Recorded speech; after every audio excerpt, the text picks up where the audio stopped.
So today, as I'm recording this, is September 11th, the 19th anniversary of the 9/11 attacks. An event which I don't think needs any introduction.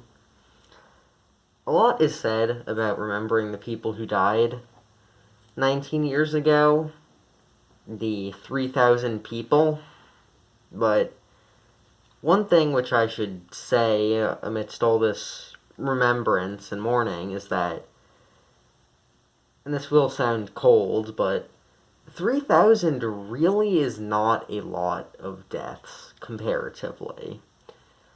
Like, if you compare 3,000 deaths to all the other deaths in human history, or even in the last 20 years, 3,000 is like a drop in the bucket.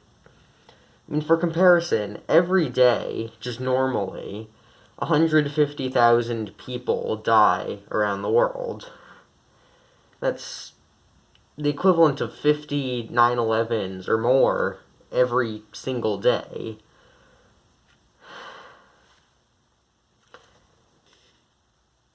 And most of these people don't die of extraordinary causes like the largest terrorist attack in American history.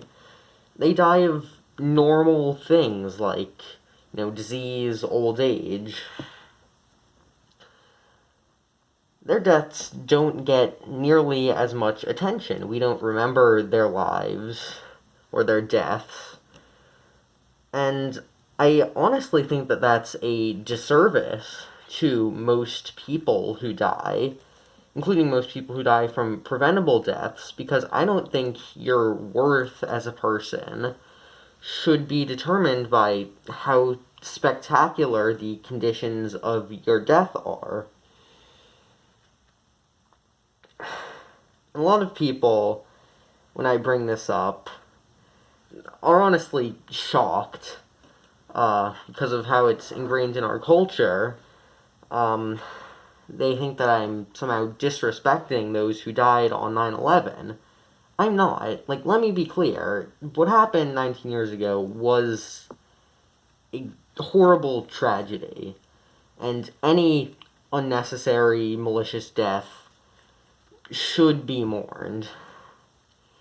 But at the same time, if we give so much undue attention to these 3,000 people as opposed to any other large group of people who've died, then you're doing those other people a disservice.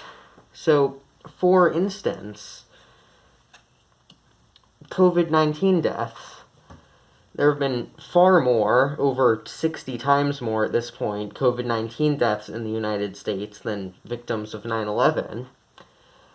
And if we were putting as much effort into eradicating COVID-19 as we put into foreign wars in the aftermath of 9/11, there's a good chance that I think we'd be done with COVID-19 in the US by now. And speaking of those foreign wars, far more people were killed in those wars than were killed in 9/11.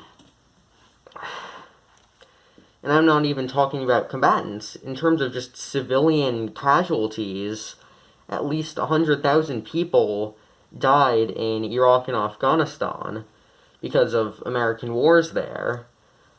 Civilians died, and that's a conservative estimate.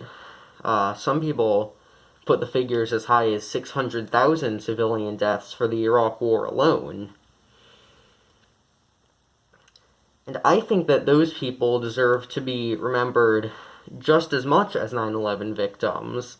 In fact, I think they deserve to be remembered more just as a matter of scale, since hundreds of thousands warrant more attention, more empathy than 3,000.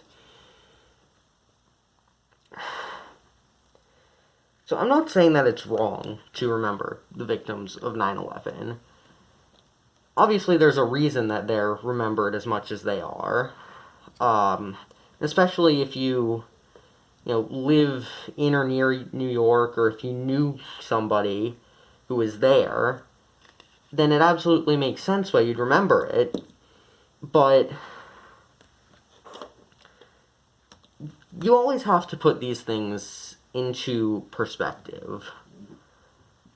Don't get so caught up on these 3,000 people just because they died in a spectacular way. And spectacular, I don't mean it as in great, I mean as in it draws a lot of attention. Because any other group of 3,000 people who die deserve just as much attention, in my opinion. So, the main message I want you to take away from this video is that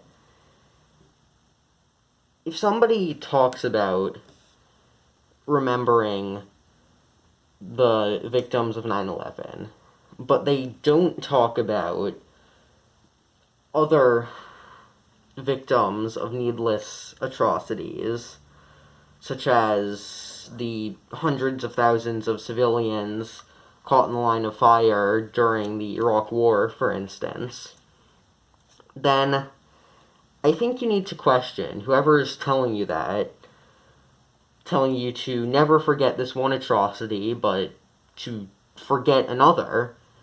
Are they really interested in mourning the loss of a fellow human being?